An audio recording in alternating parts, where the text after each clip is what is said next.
Good morning, Voyagers. I hope you're all doing well today. Ah, well, it's been a little bit, so let's take a moment here and just turn all that off. There we go. And kick it off. Good morning, Voyagers.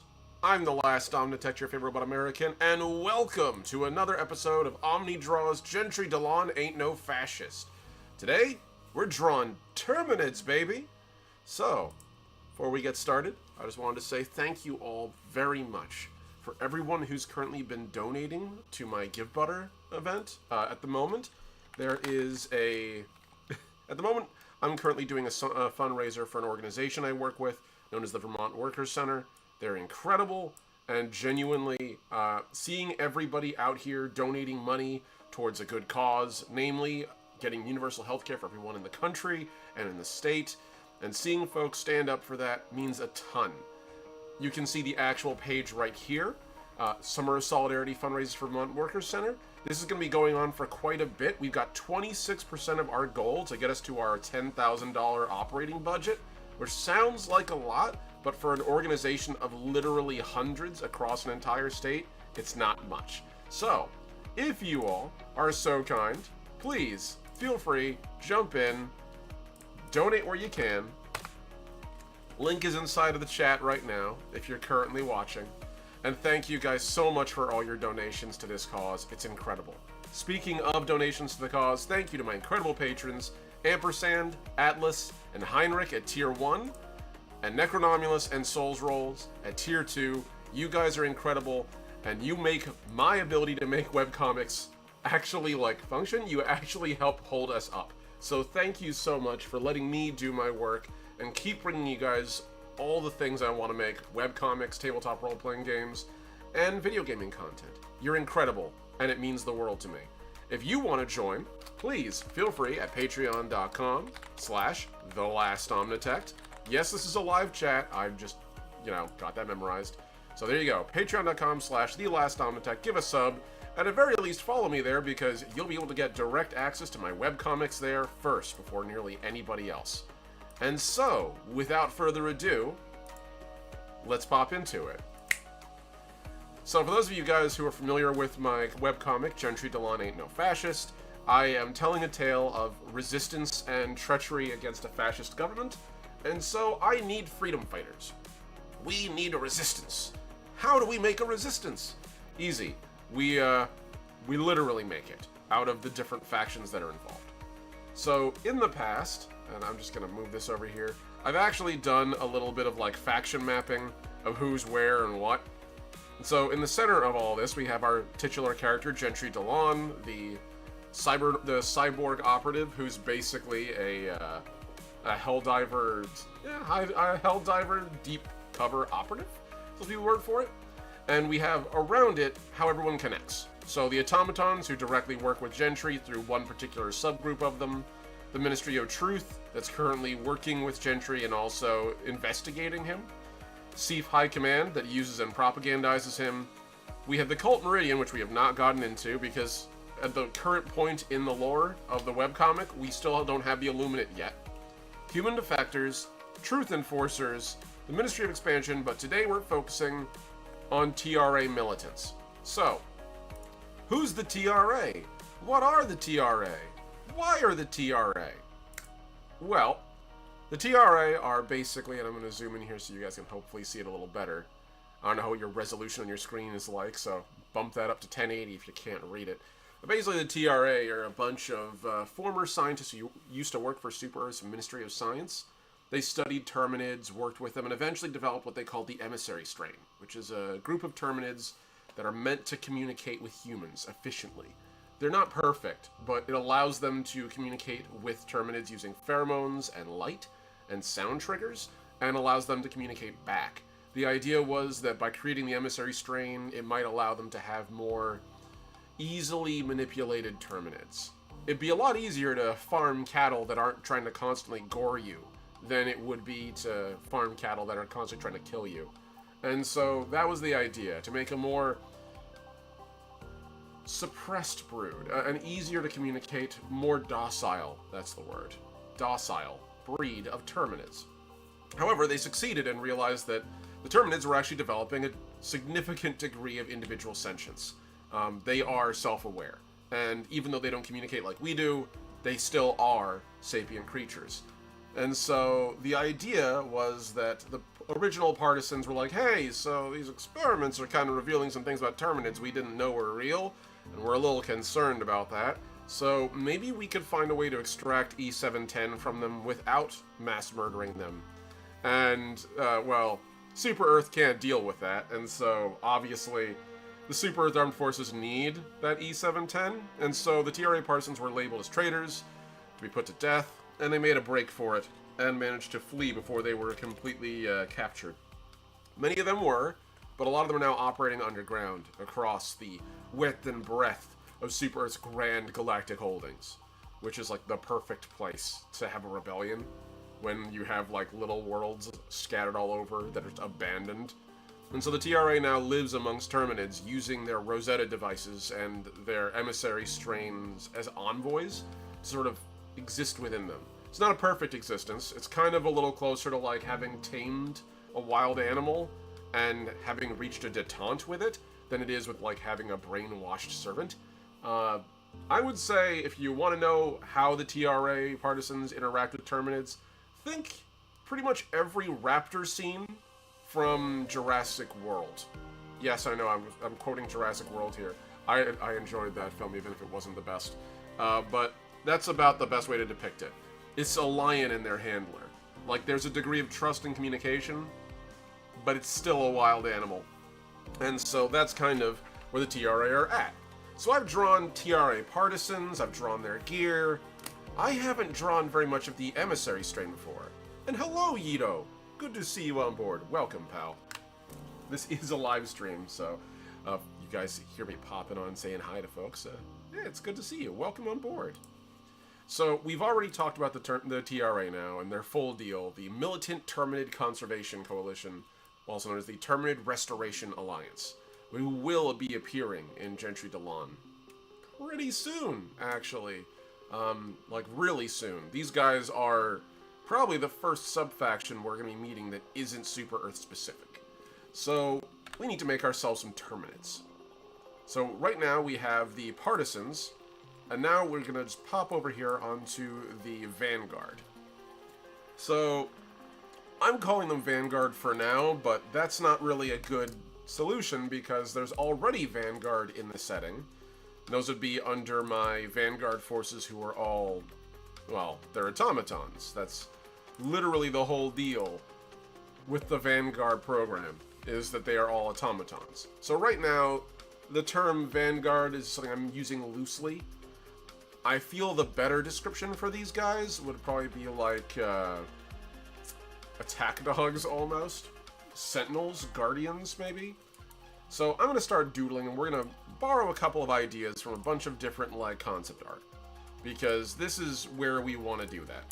So, Tyranids. I'm going to be opening up some Gentry refs because I've got a whole bunch of them here. And I can hop through some of these. I can at least close the automaton. Okay. You guys can't see me doing all the research because, unfortunately, we all know you can't trust a Google search in a public space. That's just a disaster waiting to happen. Shock troops. Shock troop is not a bad idea. That's not a bad idea. Oh, let's see. I'm gonna look through some old Tyranid concept art. Like, old Tyranid concept art. Because I want to have some, like, interesting, ripped-ass bugs. It's sort of the idea. I don't want them to be full-on, like, as easily developed as, like, the Terminids are kind of in that zone where they're just close enough to the aesthetic to sort of match Tyranids to a degree, but they have a different head structure. Fun fact, actually, they really remind me of, like, the old eyeless, like, Tyranids. Like, they had these old hive tyrants that really perfectly match them. So we're going to be using a bit of Tyranid concept art. I'm using a little bit of Zerg concept art. Because we've got a fair bit of the Zerg walking around. And I kind of like using some of these ideas, including the old classic Hydralisk, which I really dig, and the old classic, I guess technically it's like Tarask? Ultralisk? Ultralisk. That's the word I'm looking for. So I want to make a version of the Terminids that's designed to fight roughly on a Helldiver-esque scale.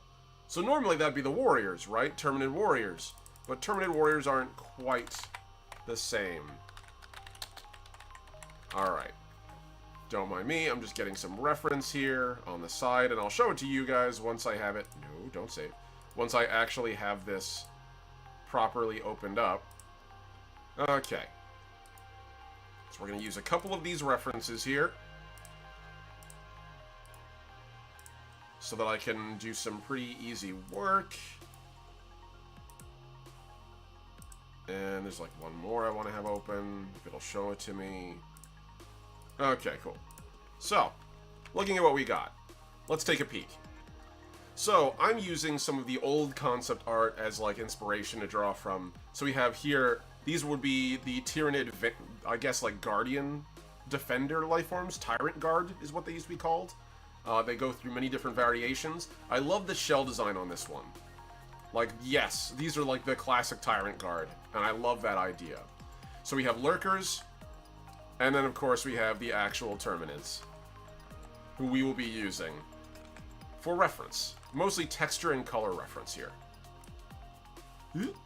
Let's grab that over here. Okay, cool. So, if we're talking about a Vanguard-esque creature, or in this case, a Shock Trooper. Hive Sentinel? Maybe that's the word I'm looking for? Now I'm the Killdozer equivalent of a Terminid fighting Hulks and Devastators. Yeah, pretty much. We're not quite in like the full-on like super bulky yet. I want to have a we'll take a human and put them by scale to compare. So I want them to be in that ballpark of like, okay, this is a manageable like 1-to-1 kind of dealy. So we've taken that. I'm just going to get on this layer, and I'm just going to move this at 100% because we don't need that random floating shotgun. And in fact, actually, hold on. Let's take everything here. Let's just take the whole layer here, and we're just going to copy these guys and we'll put the shepherd dog on too. Cool. So we're going to take this guy, we're going to just shrink him. Put him to the right scale. Here we go. This is going to be a partisan to scale. And I'm going to mark that with a nice yellow so we can work around it. So we've got this, and we're just going to reduce the opacity on him. Cool. So let's get our body plan going. We want something nice and simple. So I'm thinking we want to have a... I want to give it like a slightly squatter torso. Let's make that 45.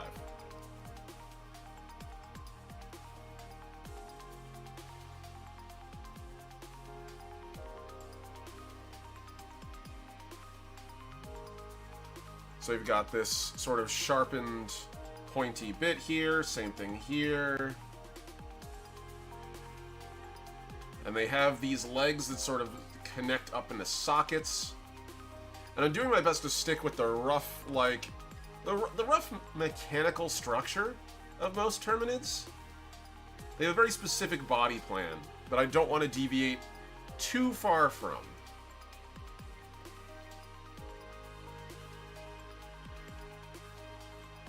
Now we're going to sort of give them this upper torso section area.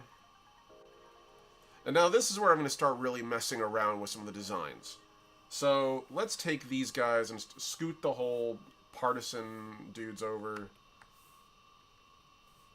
I'm going to save this fast so I don't get lost. You can close all that. Close some of this. So that way I can keep a little bit of space on my hard drive and on my RAM. Because for those of you who didn't know, I work with 500 gigs of RAM. I don't even have a terabyte, which for an artist is a nightmare. Terminid. I'm just going to call it Guardian.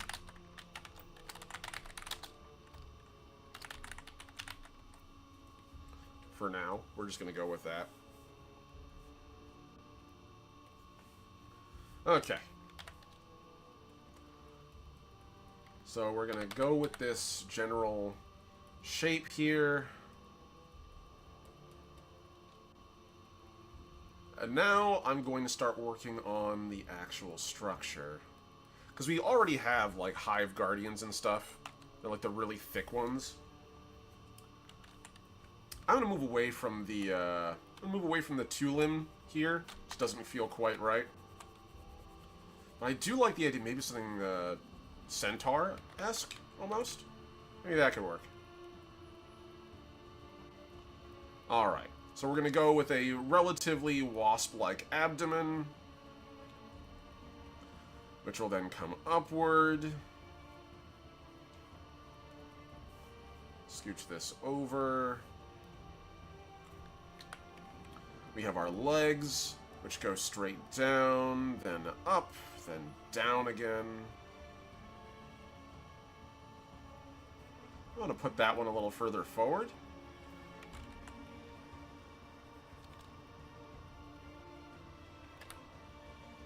So we'll have a leg there,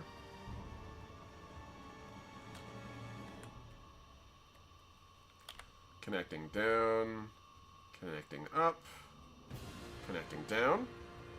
This should give us a little bit more mobility. I kind of want to move that leg forward a little bit.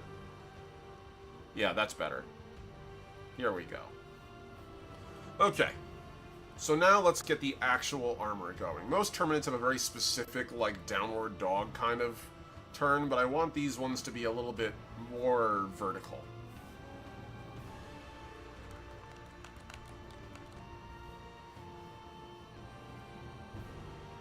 So let's start doing our segments here. So we have abdomen, thorax, head.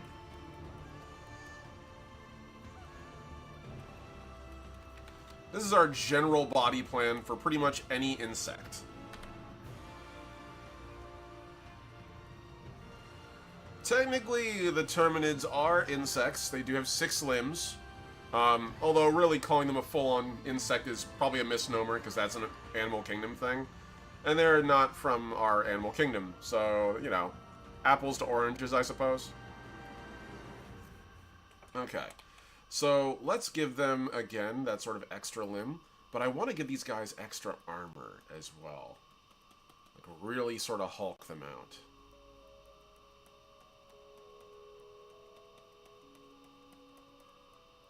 There we go. So we can add sort of like a slightly separate stinger area.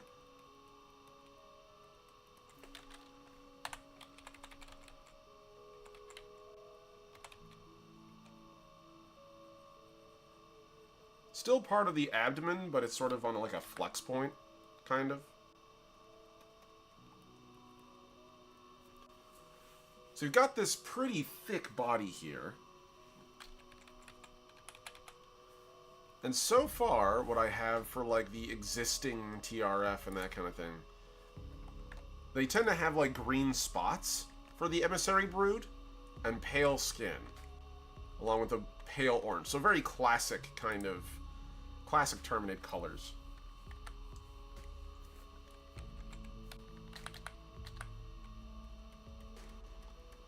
So we're going to take this, move this back. And I know this looks like a bit of a mess, but that's because we're working with a very basic shape here so far.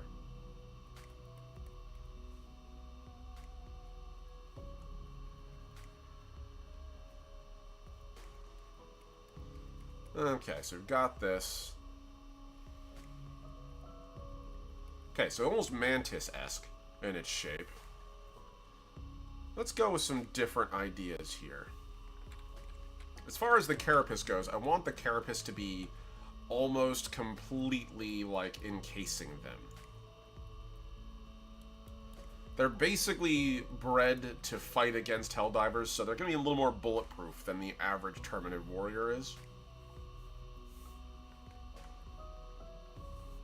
I like the idea of them almost having, like, kind of spurs a little bit. There we go.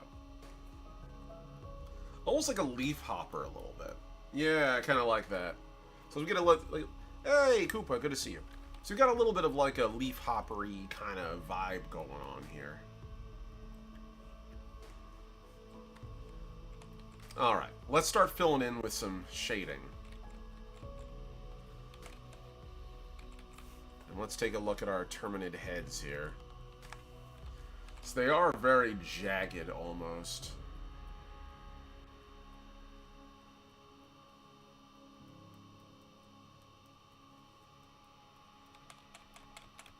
So here we go. We're going to fill in the top. It's going to come down here to a point.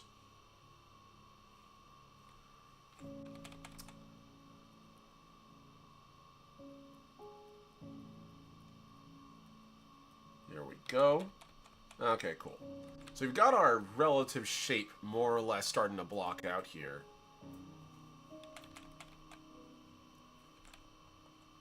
All right. Our carapace silhouette is looking great so far. I'm digging it. How are you doing today, Yito? You having a good one?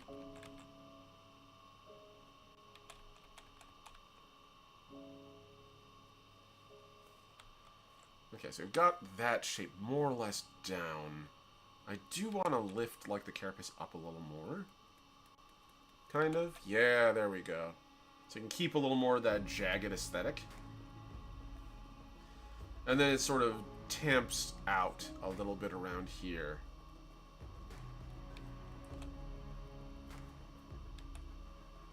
Okay. So we can see the dude to scale sort of behind him, more or less hidden. We're going to move him off to the side now. So we can properly scale this guy. So let's grab our partisan, put him over here. There we go. We can move this guy a little further over.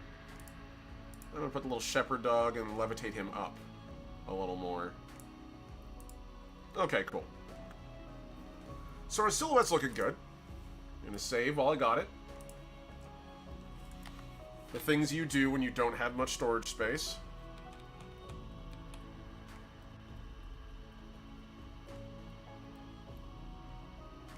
And then here, we're gonna sort of just take this.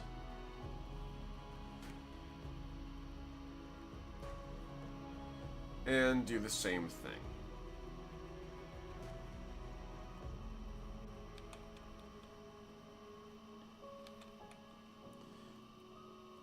So our Terminid design is coming along pretty nice. We got ourselves really thick body here, which is exactly what we want. I want the back legs to be a little more robust than the front legs, now that I think about it. So I'm going to actually make them a little more like springs. We're going to go a little more cheetah-esque with the back legs. So we're going to go further back.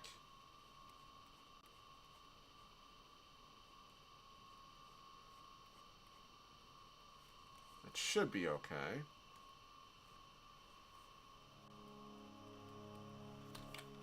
Then we just fill that in. Erase that earlier one. Okay. Nice. Kind of want to put it slightly higher, I think, too. Yeah, that's a little better.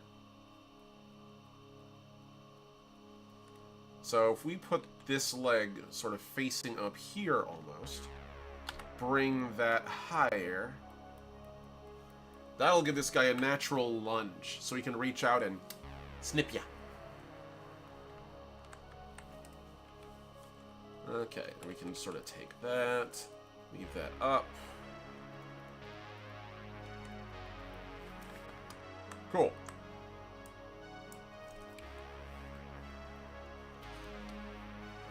Now, what else do we want to incorporate? Because we got a whole bunch of concept art here to work with. I really do want to kind of armor the front arms a little more.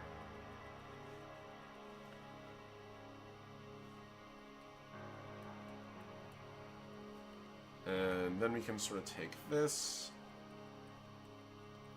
straighten it out a little more. Give us more of a scything talon than we had before, I think.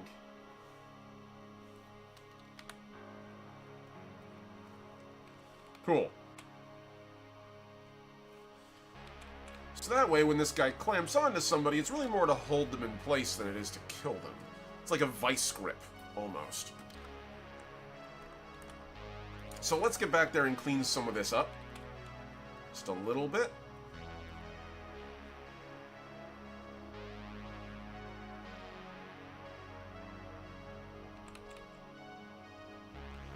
There we go.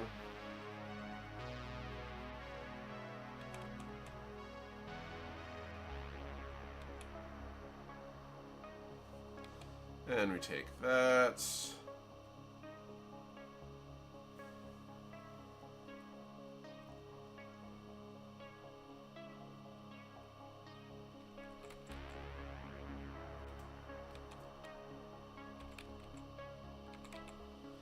So we've got our silhouette pretty much locked in. And again, we've got a very leaf-hoppery kind of look to this guy. So when he leans back, that forward part will literally lock into the carapace like a safety lock. So literally when he sort of squats back, he makes himself into a shield. Very much like we have with the existing Hive Guard, but this guy's a little bit more vicious. Since the Emissary Brood has adapted with the help of humans, and in fact at this point is pretty much specifically adapted to fighting against those that would have kept them captured, I suspect they would have a little bit more armor. Especially since they're working with humans. So they don't really need guns in the same way. They don't need to be like nearly as swift. They need to be a bulwark around which the Emissary Brood can plan around and move around.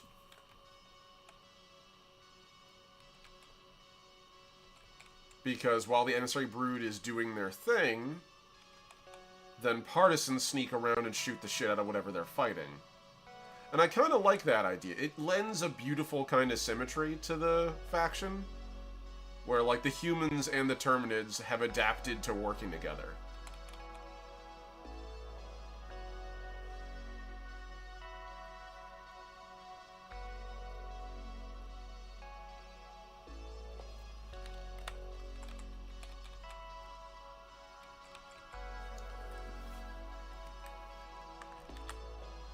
Now, I kind of want to do something else with the jaws that makes them very distinctive. So usually, whenever I'm drawing machines, I have this, like, specific mandible structure that I use. I've been doing it for pretty much almost all the mechs that I have. In fact, actually, you can even see it on my channel icon. Like, that. I have this kind of, like, armored vent slash, like, helm. It's almost like a Turian mandible, but made out of steel and gone completely insane. And so I think we'll do something like that with these guys. A way to show a little visual homage to my style.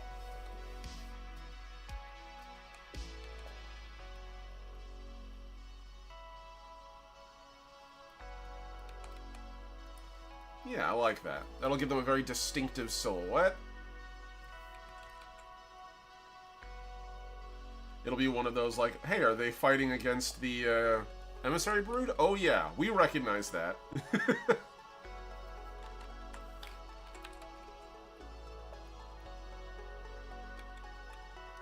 So they've got these little side mandibles here that are heavily adapted. Crushing jaws, like a vice. I want to give them all eyes. And I know, I can practically hear folks going, but Terminids don't have eyes, normally. Well, you're right. Most Terminids don't. As a rule of thumb, most Terminids don't. But not all Terminids. Hashtag not all Terminids. So, the little ones actually do have eyes that are more visible, but it's really hard to spot. So I want to give these guys eyes. I want to give them something to look at. when you're talking to a Terminid. Namely for, like, the narrative purpose of it, if I'm being completely honest. It's so that I can have Terminids you can look in the eye of.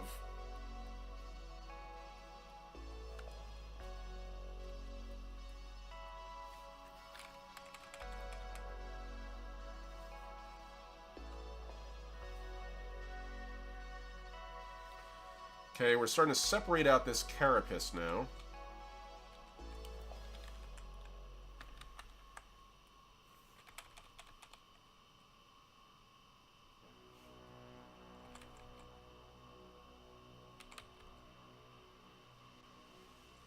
There we go.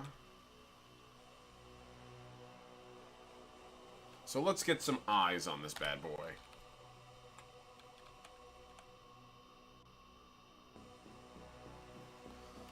So normally you'd put eyes along the side, and I think that's what I'm going to do, because we have a ridge line here. So we can literally put them under where that large, sort of, grinning head is. So let's slap some white eyes down there.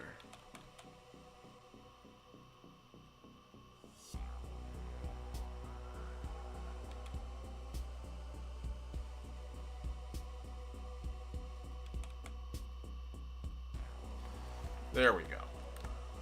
That feels pretty good. I'd say we're making pretty good progress. What do you think, chat? Not too shabby for just busting this out in a couple of minutes. It's been like, what, 30 minutes since we started? Not too bad. I have myself a little sip.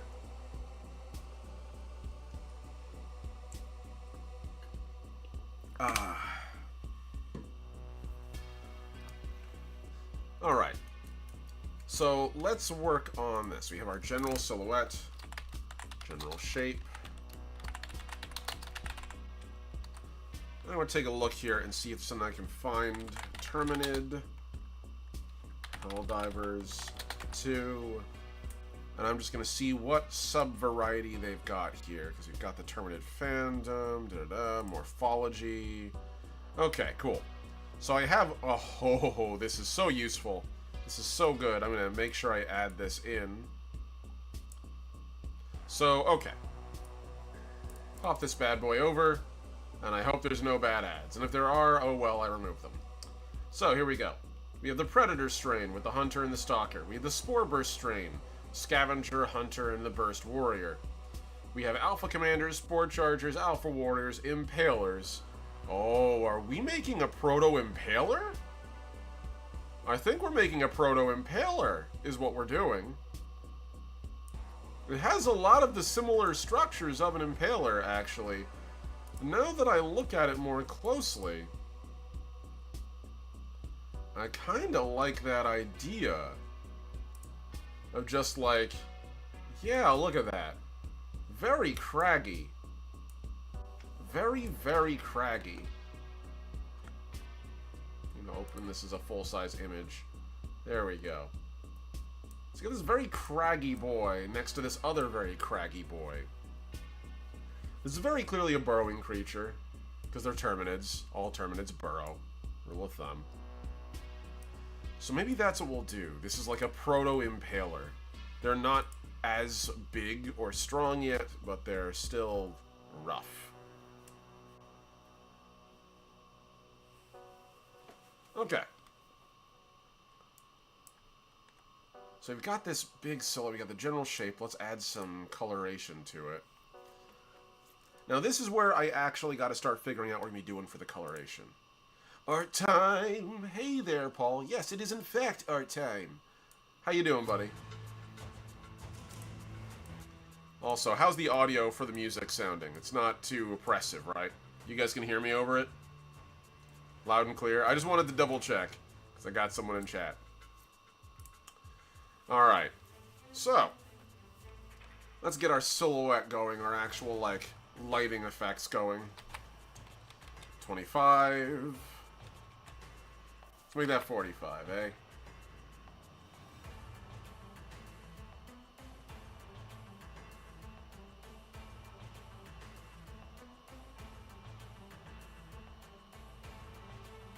And then it sort of comes back over here. There's like a ridge section here.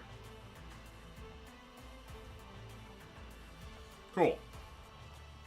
So we got a pretty good silhouette.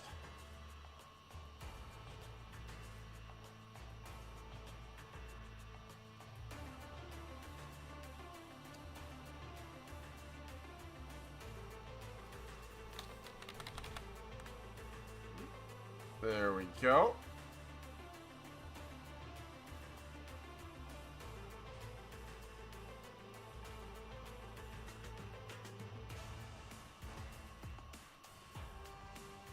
And then we pull this up here.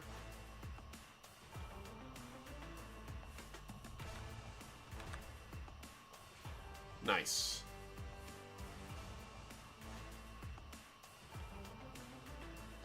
So we've got this very complex back body, which is expected. I need to cut into here because we have this giant leg that sort of rises up over the back. And I gotta put that in.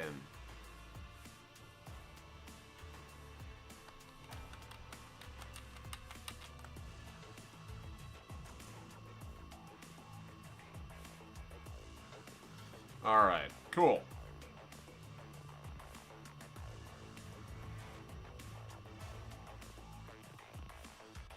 And by doing this, this is also us clearly defining the carapace structures.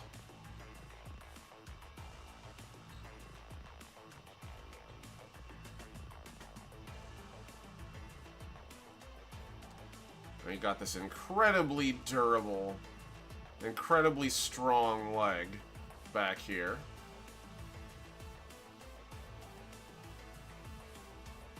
Since these are the weight-bearing legs, they'll be tougher and more durable.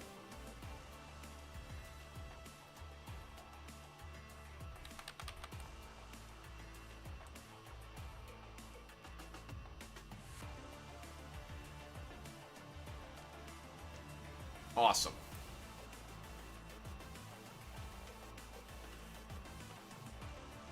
So it looks pretty decent so far, all things considered. And we got our little, like, segmented sections here.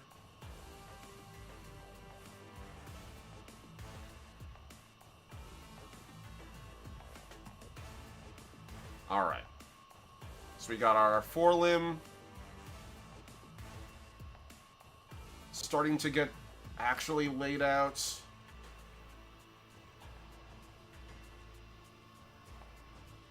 I'm going with a very strong, like, natural grabber claw. This is really made less for slashing and more for, like, vicing someone in place. So this guy goes up, grabs a hold of a Helldiver, and sort of gives him a little squeeze. A little love squeeze. A little hug. A little death hug. I'm sure it absolutely could kill someone, but the focus is really more to make sure they're not moving anywhere.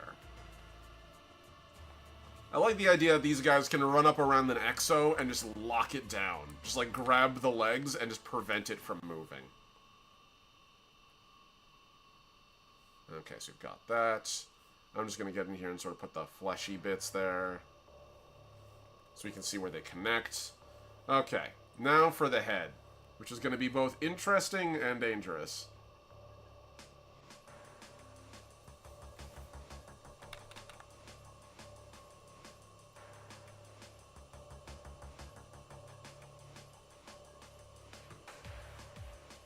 Here we go.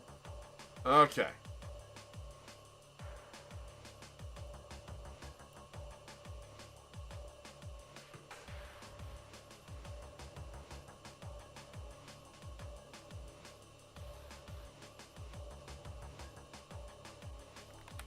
Hold on, I'm doing the inverse here, what I'm supposed to do. Okay, right, they got spines, they got spines. And the spines are what connect them. There we go. Now we're cooking with gas. Now we're cooking with E710.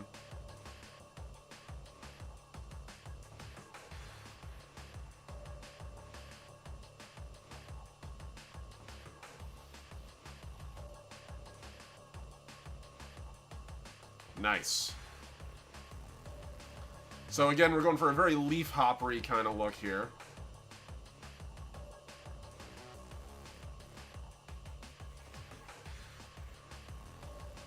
Okay, so we've got more or less the upper carapace locked in here.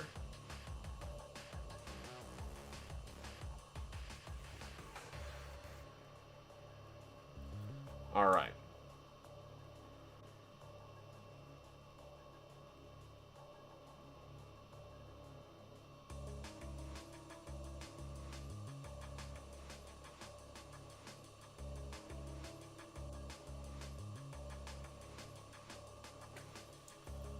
Cool. Alright, our silhouette is pretty much finished. I'm just going to add this in. Alright. That right there is a terrifying-ass bug. I feel like, as always, whenever you're drawing Terminids, you know, the usual warnings have to be applied. Insectophobia, but it's not real, so just be aware, like, I'm not trying to draw something that actually tilt anybody, but, like, you know, I am drawing bugs. So, like, you know. I figure if the, you know, if the video title being Bugs, Bugs, Bugs isn't enough to get someone to be careful, I don't know what will be. Alright. So we got ourselves our basic silhouette shape down.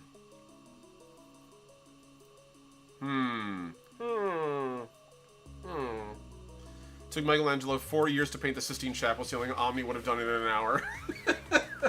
Okay. I don't know about that. Maybe 2 days. It would have been much shittier, and I would have cursed a lot more, and probably been stoned to death by the Pope. And I would have been a lot more vulgar than making his nuts appear like acorns on everything. One of my favorite parts of the Sistine Chapel, and all the work that Michelangelo did in that area, was pretty much every time he drew a dick, he drew it like acorns. Every time he drew an acorn, he drew it like a dick. And he did it because the current Pope's family symbols were acorns. Like, it was part of their heraldry. So it was kind of a way to jab at the Pope and be like, your whole family's got small nuts. It really is like the artistic equivalent of drawing someone with a uniquely small penis just to spite them. And I just found that endlessly funny. Alright, so coloration.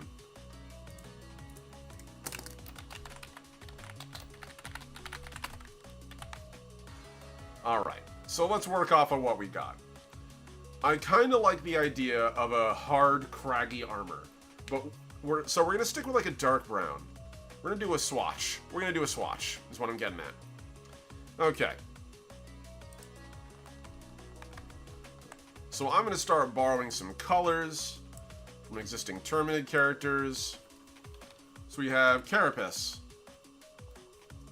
Bruh.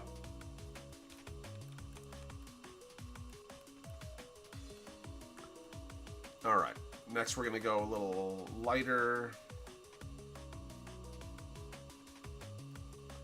I know it's hard to see, but there is a distinction there.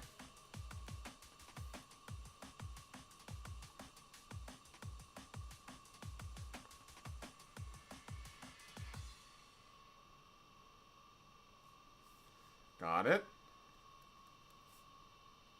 Next layer is going to be right here. So they have like this very deep cement kind of shade to them if we're talking about chargers and stuff. I don't think we're going to do a charger, though. Ah, black and slightly darker black. Brown and slightly darker brown. Excuse you. Excuse you. Alright, let's change the colorations here. So I'm going to make this ruddier orange, but keep it more or less at the same color palette. The same heat intensity.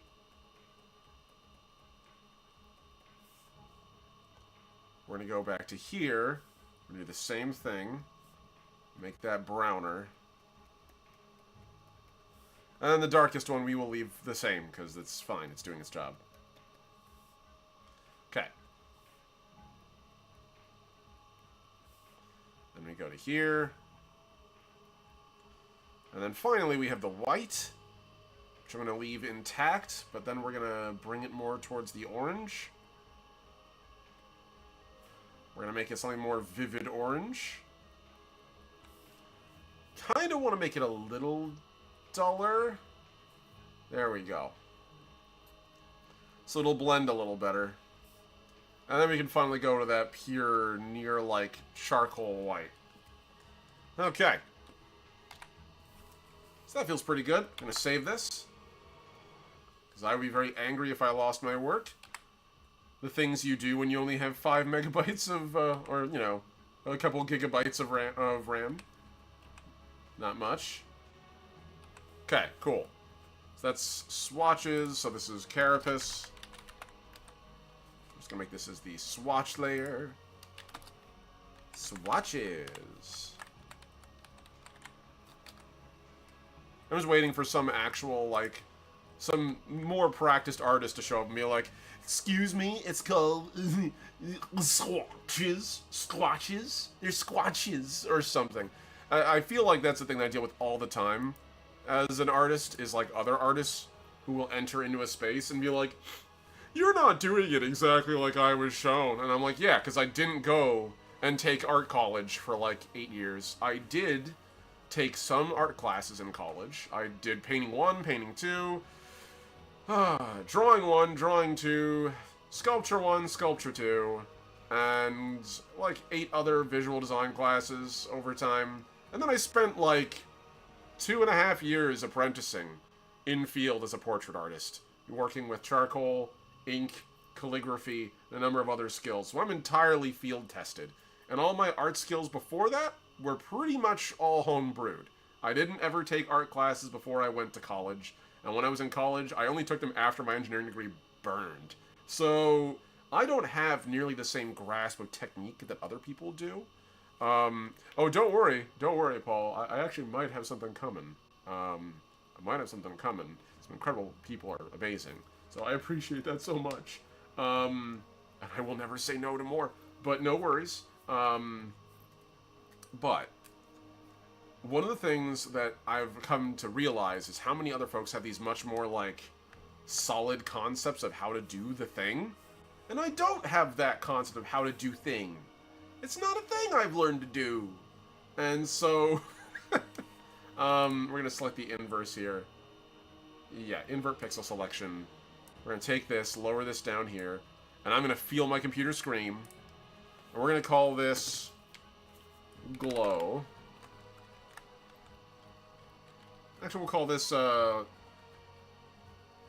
E710 glow. And then I need emissary glows.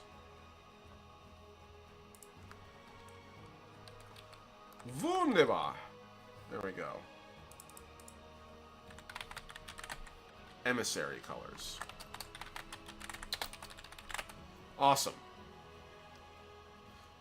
So here we go. We've got all this, more or less. So let's go to our E710 glow here. Do the same thing again. We're going to select everything but.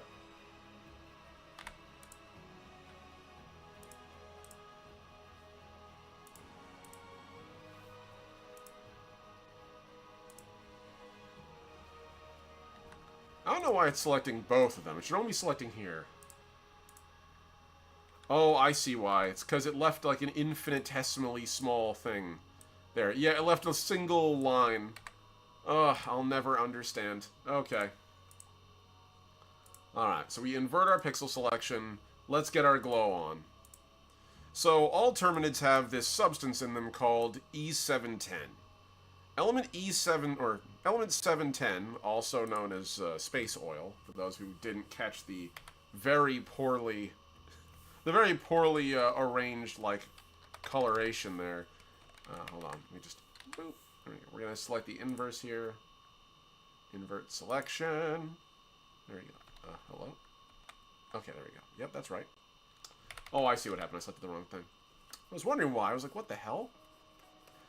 So anyway, E710, if I were to draw this out very quickly. So, 710. 0, 1, 7. It's oil. They're literally full of oil. So element E710 is basically what all Helldiver ships are run on.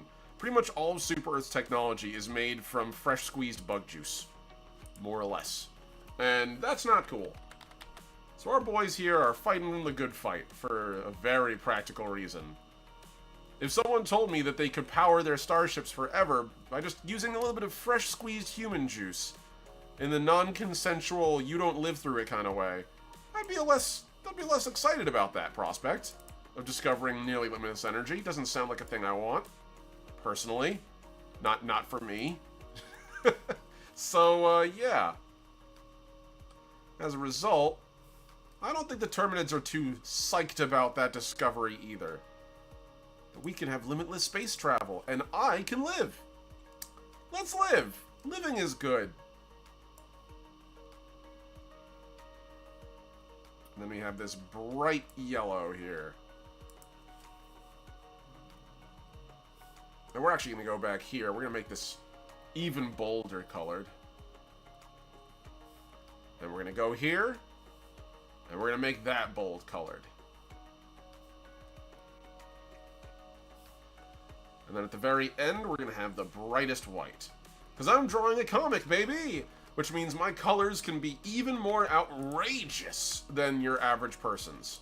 I can really go ham with these colors. As it should. As you should. So we have our E710. And then finally, we're going to have our emissary colors. So we're going to select the inverse of the emissary here. And I see why you did that. And I reject it. Wah. Beautiful. Okay. Again, select emissary colors. Invert my selection. Beautiful.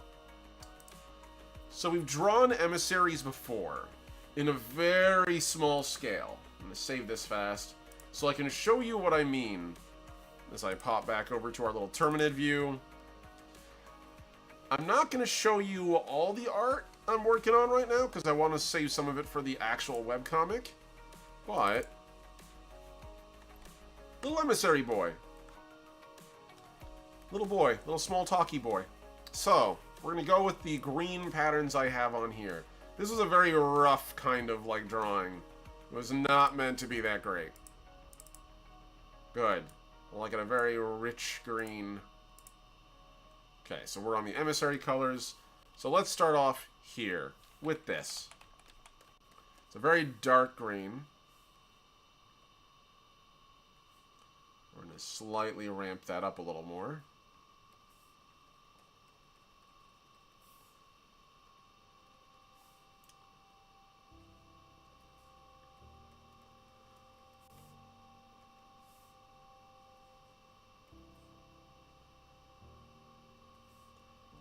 Go slightly more yellowy green, almost a puke or mustard, like a lime approaching as we get towards a more limon.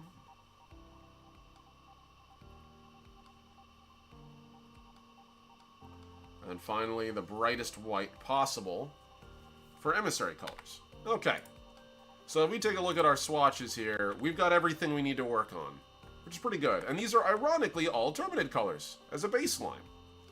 So we're already starting strong. I'm feeling pretty good about this. Hold on, let me move this so you can all see. Look at that, behind where my head was hiding. Ooh, swatches, I can reach out and touch them. But yes, so that's basically what we're working on here. So let's start with our general carapace colors. I want something easy and simple. And I'm also going to grab our swatches here and just scooch them out of the way. Boop. There we go. That'll do. Okay. So we got our carving highlights. Let's do a layer underneath here, because that's all just the upper level. Everything below it should be fine. So we're going to go with a shade layer, and below that another shade layer.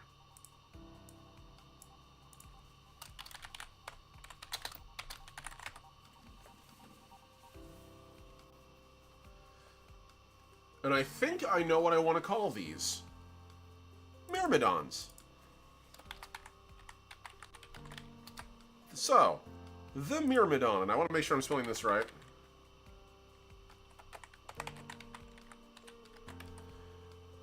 And everyone brace for a loud noise, because this is going to be the person saying the word.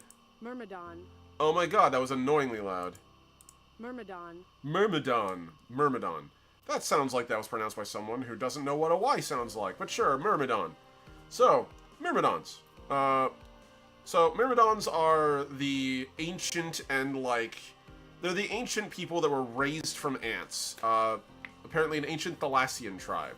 So, apparently, their whole thing in the Iliad was they were created by, like, an ancient deity or some kind of told ants to become men. And it just they sort of rose up. So, I just kind of think that's cool. But yeah, they literally rise up from ants. They're perfect soldiers, and it feels like a great way to describe these guys. So we're going to start with a lower shade layer here. Let's go with our carapace. Okay, so going with our carapace colors. We're going to go the darkest sections here.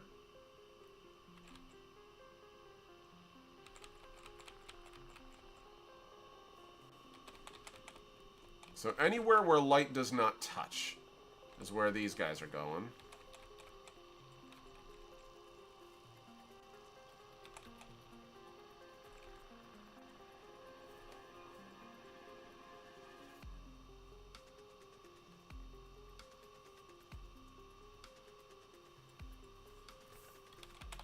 Okay, we can put that down there, and on the underside...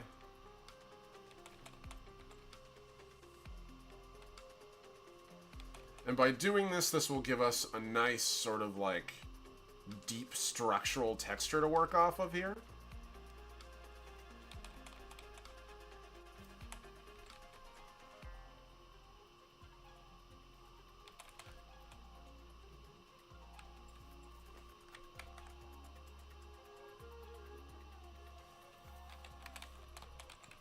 And we're going to do the same thing here, here, and here, and where the light does not touch underneath the giant head.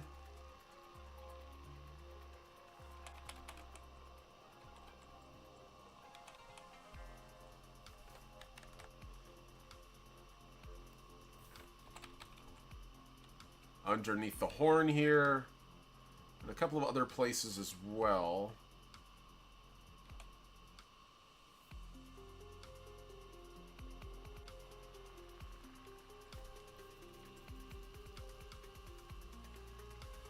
Okay, cool. We're going to do the same thing underneath the claws. Now, I'm going to do a little trick that I do occasionally in art, which is very fun, which is when I'm working with really dark colors like this, you can actually just use a darken pencil and pretty much guarantee that as long as what you're painting is lighter, it won't interfere with that color. So it's kind of like an old style fill tool, just a little more effective. Okay, so we've got our darker lower layers here.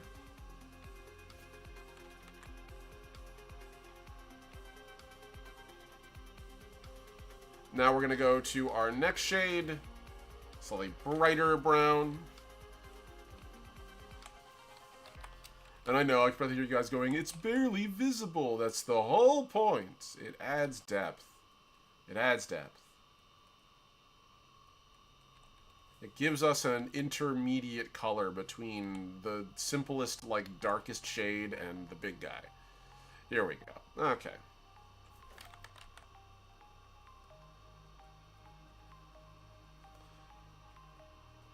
It's the kind of thing that's great for rounded edges and stuff. I like to call this an ink wash color, practically, because of just how well it works for this sort of thing.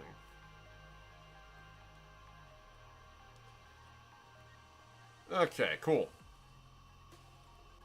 So we're doing pretty good. Let's get our next layer. We go from that to a very transformative shade of brown.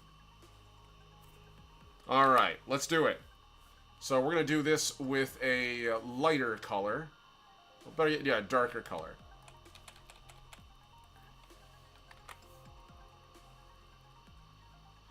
So as we can see now, we're starting to get some color depth.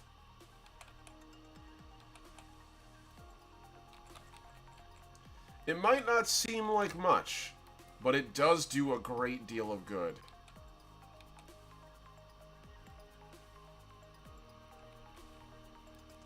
So you have our basic color palette, more or less wedged in there.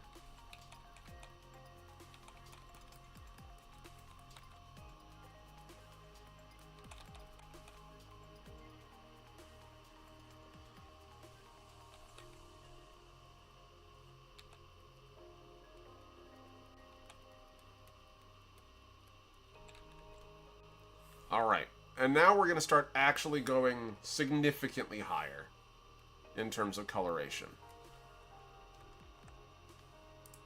We're going to lighten this. So we'll do it as an additive. 25.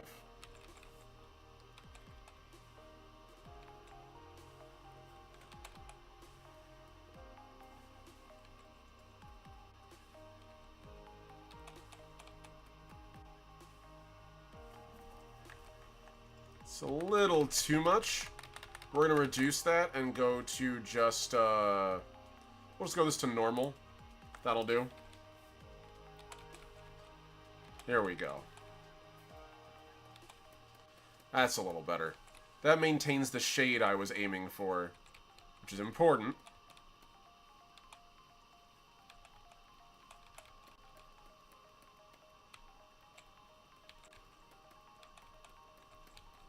Now we can add more onto this as we need, but for now it'll do.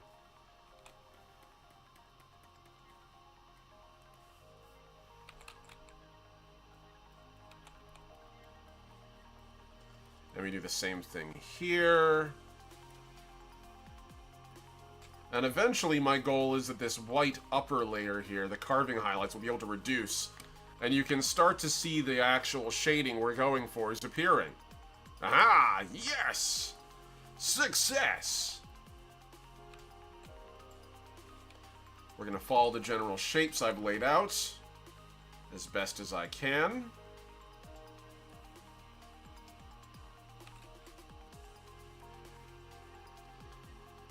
And we're coming up pretty quickly on the edge of our stream. I have a crazy amount of work to do because I'm going to be going to Maryland this weekend, fighting the good fight to help organize working class folks against billionaires. So, really excited to do that, and that's not a flex, that's just a statement of what I'm doing. It's, again, if anyone out there has given to the GiveButter account that I posted earlier, that is all about that work. I am not sponsored, I am not paid by them. It is a non-for-profit, not even a non-for-profit technically because we don't fall into the same umbrella. We operate as a non-for-profit for legal purposes, but what we really are is just a bunch of concerned citizens and fellow neighbors who are tired of watching people strip our healthcare away and want to fight for it. Combine that with also just wanting to see good rights for our citizens and for people around us, and that's really what our focus is, about uniting the poor and giving them a political voice. And I'm really excited to be doing that. I've been working with the Vermont Workers Center for years. I have been doing that kind of thing for a fair bit. It's been incredibly fun and incredibly rewarding. And it is a struggle, but my God, is it a struggle worth fighting. I cannot recommend enough if you're in the US. Give it a shot. Help organize with us. The Nonviolent Medicaid Army is all across the country, and we would love any help we could get. Especially nowadays. I'm not going to pretend as though as if I don't have an opinion on what's going on nowadays. My webcomic is literally called Gentry DeLon Ain't No Fascist. If you can't put two and two together, your reading comprehension needs some work. That's not my fault. I put it in the damn title. Okay, and now we can do that. And that will give us a nice shape to the carapace. Okay. Our boy's looking pretty good here. Look at that. I'm very pleased with that. Finally, we have our highest, brightest layer here.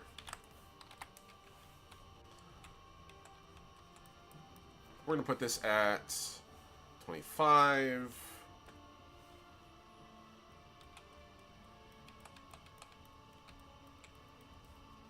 And wherever the edge of light would catch is where we put this. This is for all those sharp edges and corners that I was talking about earlier.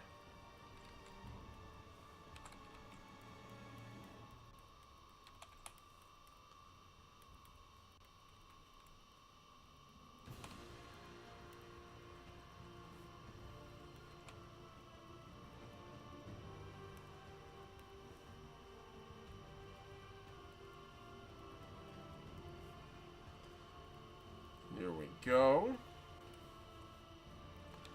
And we're just going to take this and pull that down.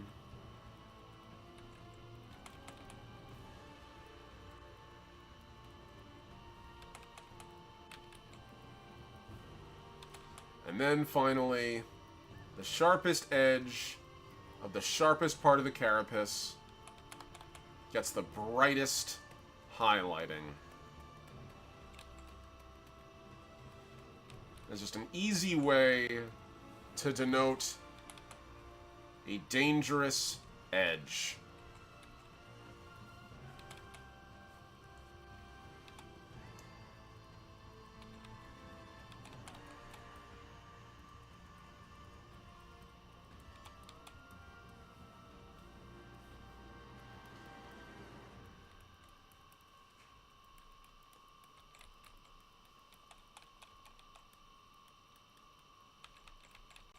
And finally, up here, do the same thing here, where it's the pointiest, where our boy's got his big, long, leapy legs.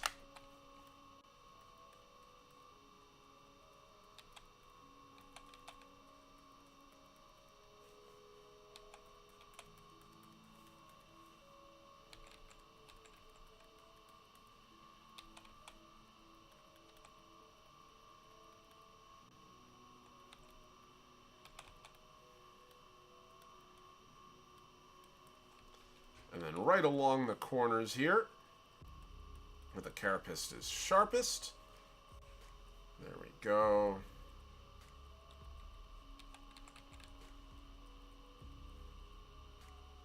Cool.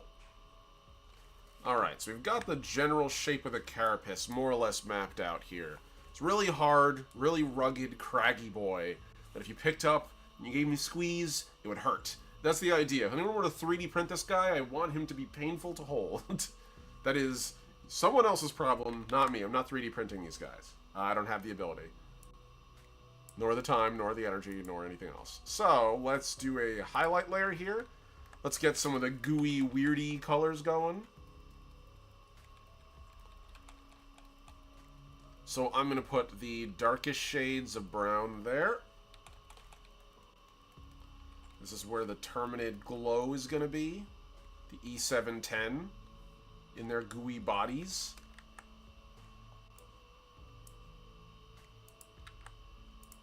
Okay. And next.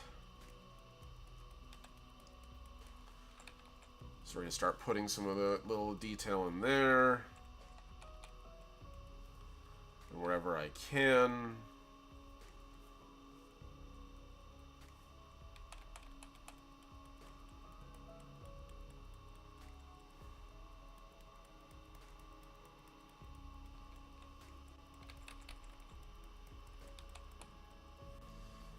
Okay.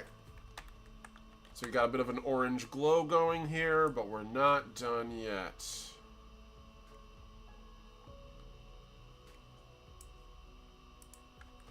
We're going to do this again.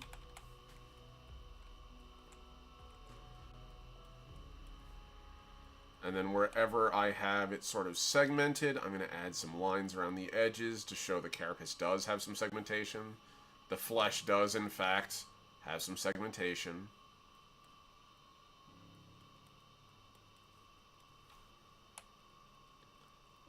And now, the deeper in I go, the more I want that deep orange color to appear.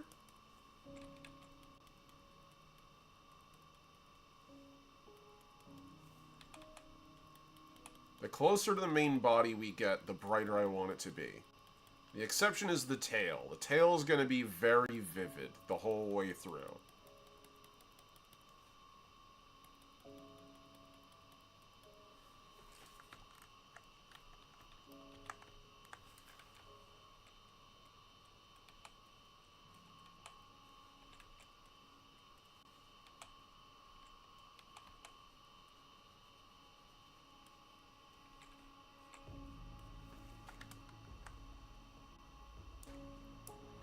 do the same thing up here.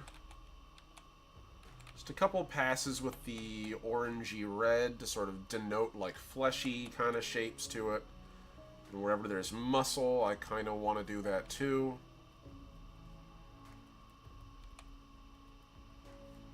Cool. That'll work. So our boy's coming along pretty good here. Perfect. So we're going to do this as a soft light.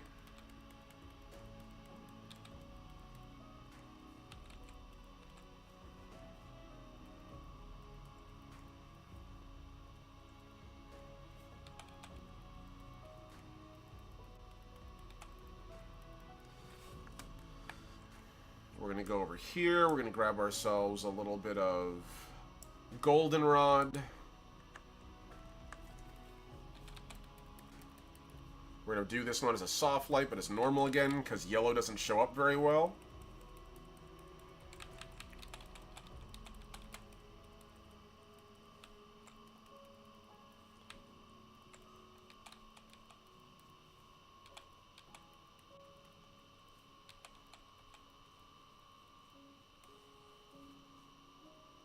Okay.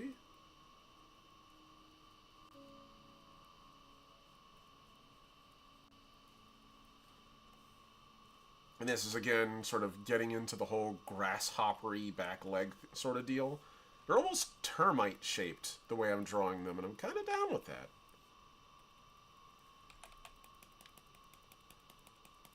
I'm going to start getting a little more splotchy towards the end of the tail.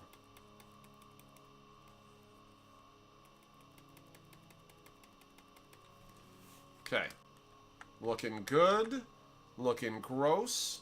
Looking wiggly. And looking at something here. Huh. Okay. I had weird connection there for a minute. I don't know what's up with that. Everyone good on that end? Because apparently YouTube just lost its shit for a second. Okay. Alright, let's put this at 10. No, let's put this higher. 65. Yeah, a little too strong. 45. And the deeper we go...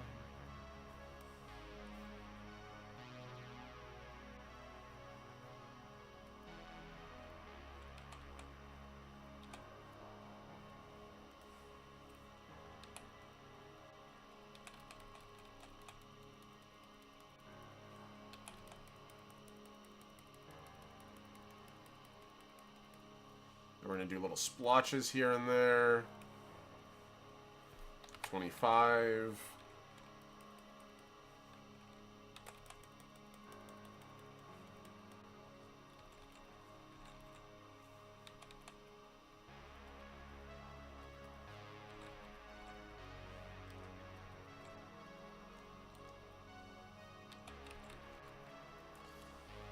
Okay. Our grody glow looks pretty good, dare I say it. Our boy looks like a glow stick with a little too much glow in it. And you all know there's no such thing as that, obviously. Every glow stick is perfect in how glowy it is. And now we're just going to go even brighter. I want the brightest sunburst white in there.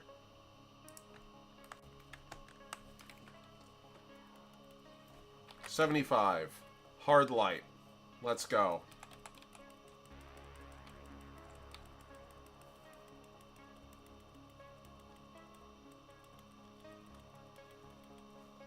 Like bombs.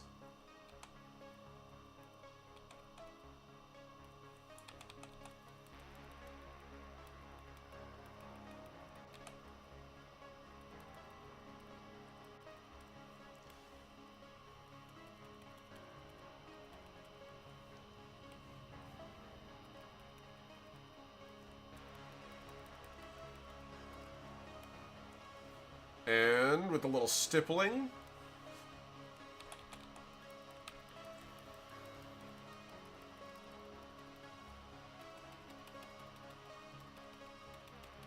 Sort of scattering through them, almost like fireflies, kind of. Same effect, really. Put that at 25%. Sort of fill that in. Make it look more volatile.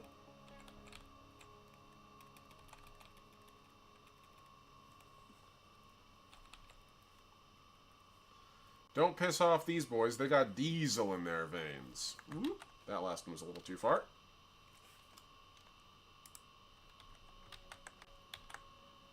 There we go. Oh, the fuck? When did you do that? Oh, I think I see what happened. I can just erase it. That was just a weird glitch there. It was just like, let me just draw everywhere. I'm like, no, don't do that. Oh, I see what happened. Oh, that's unfortunate. Is it only on that layer? Okay. So it looks like we had ourselves a bit of data corruption. Nothing that can't be literally smudged out. There we go.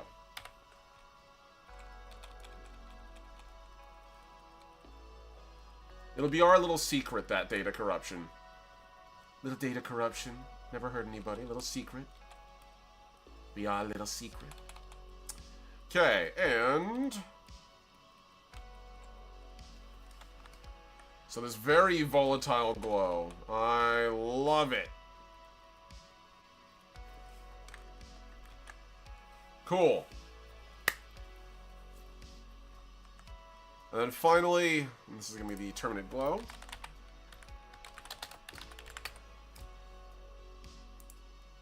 And then we're going to have the Emissary colors splash onto here.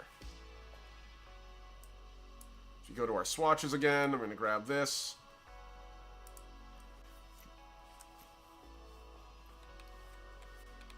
So, as far as this part goes, I'm going to go with a really messy spray and splatter kind of dealie.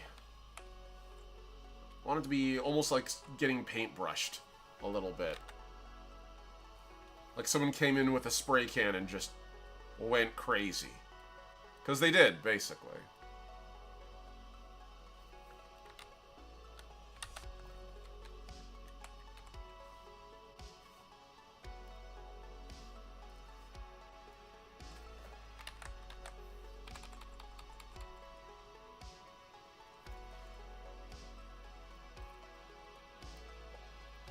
Alright.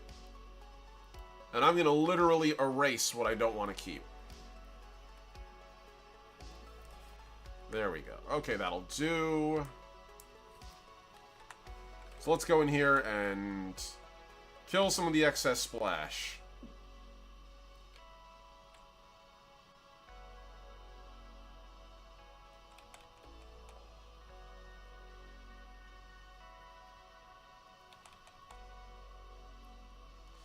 So I like the idea that the Emissary strain, having been lab-grown, has this kind of almost barcode-esque natural color scheme. That these splotches grow in almost that same kind of way. So, we're going to go here and we're just going to cut lines through it, I think.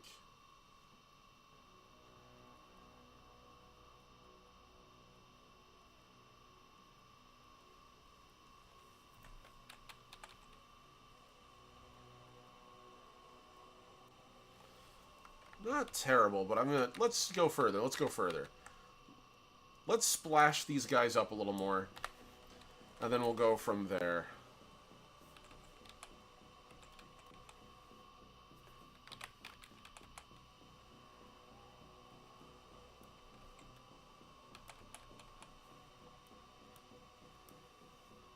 Do the same thing here.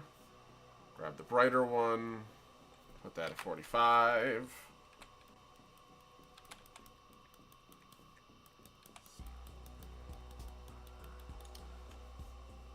Get even brighter.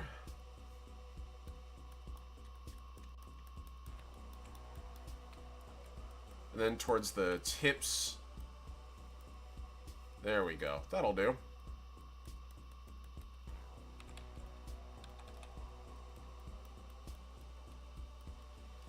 And I think that's probably as bright as we want to go with that. I don't want to get it too much brighter. We're going to save. And we're going to delete. Just a huge cut everything down that's not there.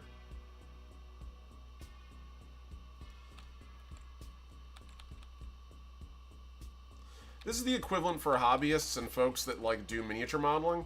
This is like taking a paintbrush and just flicking paint onto there, more or less.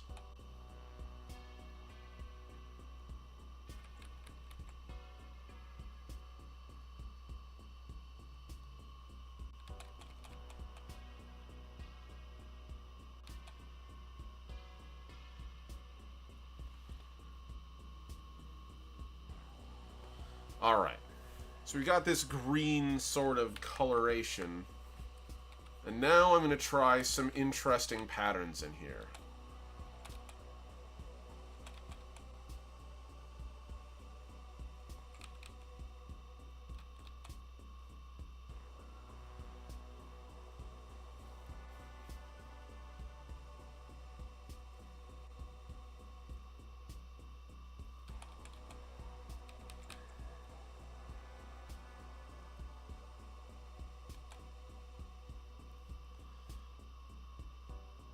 It'll be more noticeable from the side.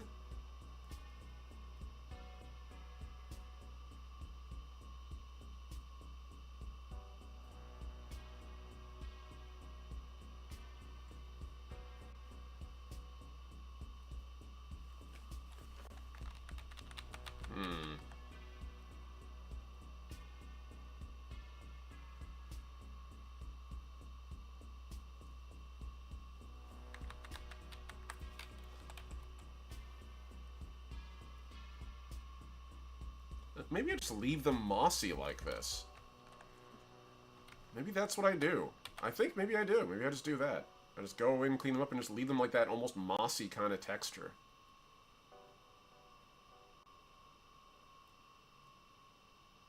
Yeah, that actually does not look bad.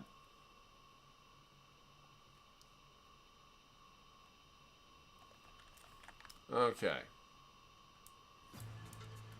So this very specific kind of greenish tinge to them.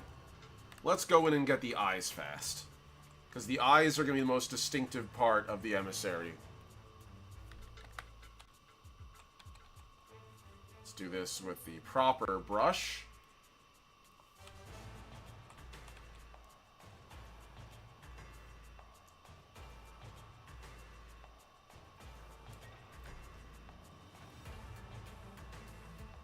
Here we go. We get to our next layer.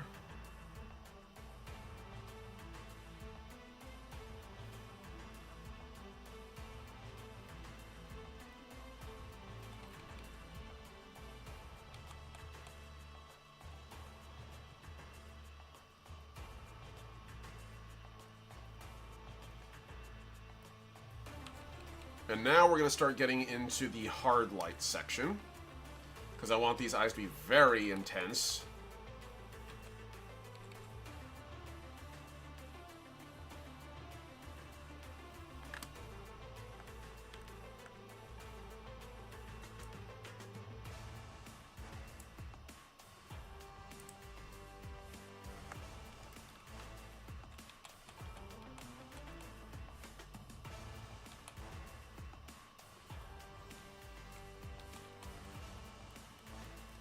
And we're going to just highlight the area around them where the eyes are glowing most. Put that at 25%.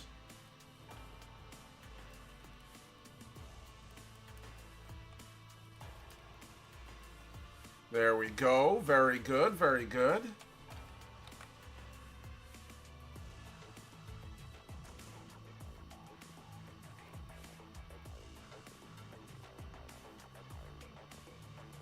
And let's just take that to the max, 100.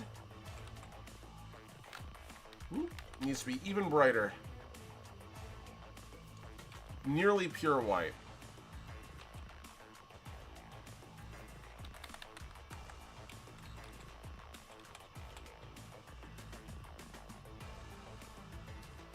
Look at them almost like cat irises. Glowing cat irises. And that, my friends, is a finished Emissary Swarm Myrmidon Warrior. I feel accomplished about that. Let's add some shading here, just over this one more time.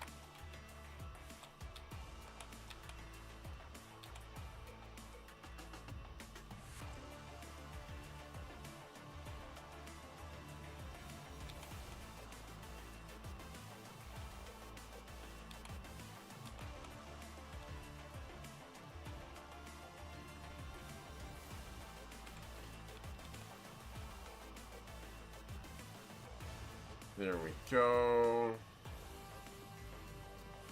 And then we can go into our carving highlights. Let's reduce the opacity of that. And look at that. 62% brings us exactly where we want to be. That, my friends, is a finished Terminid warrior. Working in tandem with the Terminid Restoration Alliance, the Emissary Swarm. That is how you draw a buck.